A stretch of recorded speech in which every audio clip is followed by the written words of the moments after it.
Hi guys, it's Angie with Fun Endeavors Tie-Dye Lab. Today I'm going to make a colander ice-dyed spiral, but I'm going to use a long sleeve shirt. I had somebody say I think it would be really cool to see what a long sleeve looks like, and then I also had somebody give me another suggestion for something else to use instead of tape around the edge of the spiral. So I'm going to try both of those on this shirt. I'm going to start by spiraling the shirt, and I have the shirt turned inside out, and I have the front of the shirt against the table. Whenever I do a spiral, generally whatever side of the shirt is against the table is the prettiest side. The folds are more uniform, they just look nicer. So I'm going to place the front of the shirt down, and then that's the side that I'll apply the dye to. I used a washable marker and I made a mark where I'd like for the center of my spiral to be.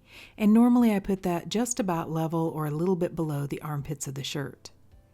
Then I'm going to use a pair of locking tweezers, and I have a link to these down below this video in the description. I'm going to attach the locking tweezers to the mark that I just made on the shirt, and then over the top of the locking tweezers, I'm going to place a microwave splatter guard, and I'm going to put the flat side down. That way, whenever I spin my locking tweezers, the splatter guard is going to help to keep all of those folds about the same height. I'm going to use my other hand to form additional folds in the shirt as I continue to spiral the shirt. So as I'm continuing to spiral the shirt, let me tell you about the new product I'm going to use. I had someone named JJ from Happy Trails Tie-Dye contact me through Instagram and suggest a product to use. He suggested some adjustable cable straps, and they're pretty much just Velcro. I purchased it from Amazon, and I got the kind that is 1 inch wide. You can either get it in bigger or smaller widths, and then the length you can get various lengths. I purchased the 16-foot length, but you can cut it to whatever size you want to. And then the one that I purchased came with 25 buckles. I'll put a link to this down below this video in the description.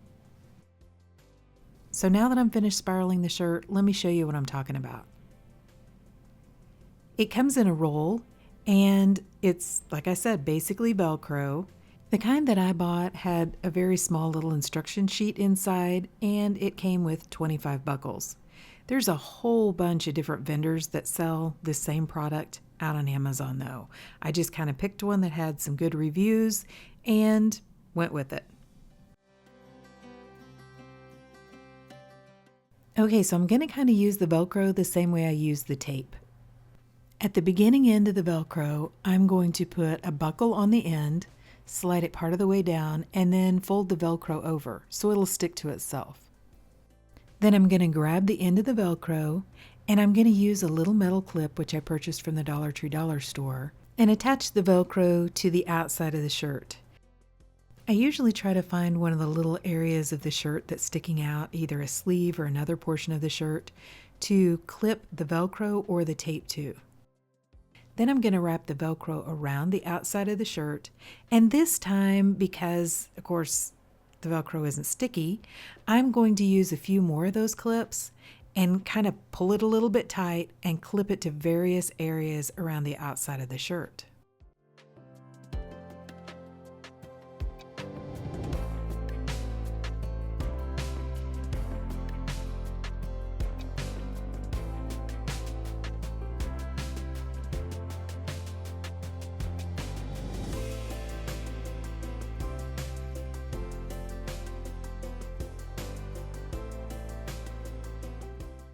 Once I have the Velcro wrapped back around to where I began, I'm going to leave myself a little bit of extra space, and then I'm going to grab a pair of scissors and cut the Velcro strap.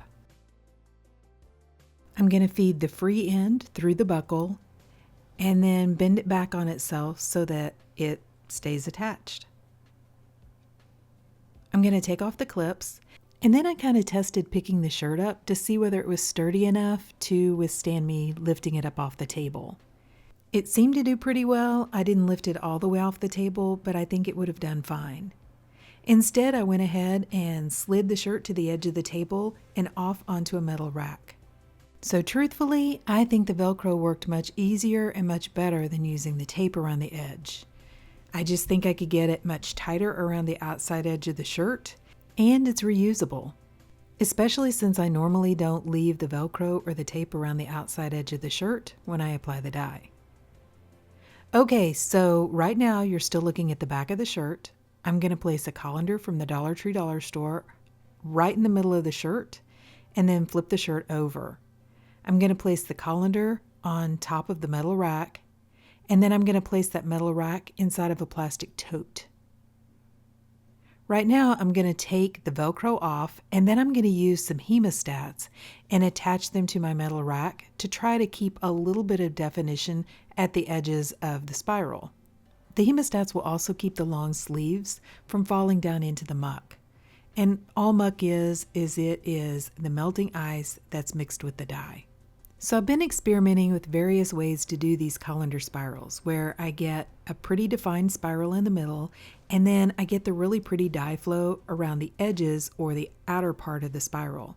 So that's one reason why I took the Velcro away from the edge, is to allow that spiral to open up just a little bit to allow that dye to kind of freely flow. So for this one, I'm only going to use 2 colors, and I'm going to use 2 of Dye Spin's Dark Horse dyes. I'm going to use Mindbender B and Moody Blue. I'm going to start with Mindbender B, and I'm going to place 2 lines of Mindbender B on the shirt, basically going straight through the middle of the spiral, kind of in an X pattern. When I take the colors through the center of the spiral, then this color or all the colors are going to originate from the center, which I want to do. Because I am going to take this color through the center of the spiral, this is going to be the primary color coming from that area of the shirt. When I apply the Moody Blue, I'm not going to apply it in the center of the spiral. I'm going to bring the color right up to the edge or the center, but I don't want to muddle those colors right in the middle. If I wanted to apply a little bit of the Moody Blue to the center, I would just barely add any of that Mindbender into that center spiral portion. Now, in the 4 sections that I have left that are just solid white, I'm going to add a line of the Moody Blue. So if you're asking yourself, Mindbender B, what's the difference between Mindbender B and Mindbender A? Well, in my opinion, there's not a whole lot. I did do a comparison video of the 2 colors, and you can see a difference. According to Dye Spin's website, Mindbender B has double the blue. And it definitely has more blue than Mindbender A. But if for some reason one of them is sold out, I think they both look gorgeous.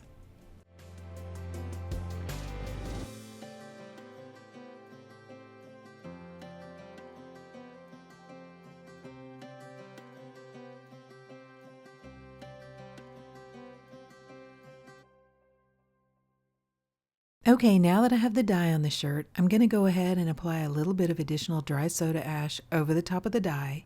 And then I'm going to take another colander just like the one that the shirt is on, place some ice down inside of that colander, and then I'm going to center that colander right on top of the shirt. So this setup with one colander on the bottom and another colander identical to it on top was one that I saw Scott Walker from Rad Dyes do, and it works really well. It makes this setup pretty stable. I haven't had any issues with the colanders falling off or the shirts falling off the colander, so I really like this setup for colander dyes. I'm going to place the shirt aside and allow the ice to melt, and I've included some process photos so you can see what the shirt looked like after this first layer of ice melted. Once the first layer melted, I came back and I had a pretty large white area left on the shirt. So I went ahead and added just a little bit of dye to that area, just very little. I still had quite a bit of undissolved dye left sitting on top, and I figured it would maybe move over to that space, but I wanted to make sure, so I added just a little bit of dye there, added some more ice to my colander, and placed that back on the shirt. After the second layer of ice melted, pretty much that white space had gotten filled in, so I just allowed the shirt to process for about 48 hours before I began rinsing it. To rinse the shirt, I took it to my utility sink, and I began rinsing it in cold water to rinse out the soda ash. I also took a little extra time to rinse off the excess dye that was left sitting on the shirt. I had just a little bit of undissolved dye. Then I warmed the water up to hot, and I continued rinsing in hot water to try to rinse out the excess dye that didn't bond with the fabric. Instead of rinsing for a long time, I ran some really hot water in my utility sink, placed some Blue Dawn dish soap in the water, placed the shirt inside, and just allowed it to soak. When the water cooled off, I changed it out, and I continued that soaking process until my water was remaining almost clear. Then I put the shirt along with some Dharma's professional textile detergent into my washing machine, and I washed it using a hot water cycle. Okay, so I have washed, dried, and ironed the shirt, and let's see what it looks like. Okay, so what do you guys think? I think this one turned out really pretty. I love all the color splits that came out of these two dye colors. You know, the greens and the purples, and both of the colors have blue, and then both of the colors have purple. So, I'm getting that from both of the different dyes. But I think the color splits are just gorgeous, and then I love the dye flow at the edge of the shirt. With the colander spirals, what I've been trying to do is keep the center of the spiral pretty tight and then let the shirt loosen up so that I get that cool dye flow at the edges. And I think this one is really pretty. I had somebody ask, I wonder what it would look like on a long sleeve shirt, how that dye would flow right at the edges on those longer sleeves. So that's the reason why I did this shirt. And I don't think it disappointed. I think it's really, really pretty. The front of the shirt is where I applied the dye. So the colors are a little bit darker there. At least I have like some darker pops of color. The back has some really cool flows though, where it's maybe not quite as vibrant where I initially applied that dye, but the pattern that's formed from the dye flow, especially down on the bottom part of the shirt, I think is really cool. And I think I got great color saturation. There is one little area right on the front of the shirt that is a little bit lighter. It's a pink color, but it's not quite as dark as the rest of the shirt. And I think that may have been that area that was white on the shirt where I applied some more dye. I don't think it looks bad though. I think it just blends in with the rest of the shirt. And as far as using the Velcro versus using tape, like I mentioned earlier, it worked out really well. I didn't leave Velcro on the whole entire time while I applied the dye, but you could. And when I was contacted by JJ to tell me about this product, he said that he just soaks his Velcro. I'm assuming that he leaves it on the shirt while he applies the dye, and then when he's finished, he just soaks the Velcro in some soapy water, maybe to get the excess dye out of it and reuse it. I don't know. I'll have to try leaving the Velcro on sometime and see how well that works. I definitely could get the Velcro much tighter than I could get the tape. So I personally love this shirt. I think it turned out really pretty. I love the colors, the color splits, the dye flow. But what do you guys think? Please drop me some comments down below and let me know. And if you've ever tried the Velcro product or I think they're called like reusable straps, let me know that too. And if you've enjoyed the video, I sure would appreciate it if you would like it and if you'd subscribe to my YouTube channel. If you'll hit the bell, you'll receive a notification whenever I upload a new video. Thank you all for watching, and I hope you have a great day.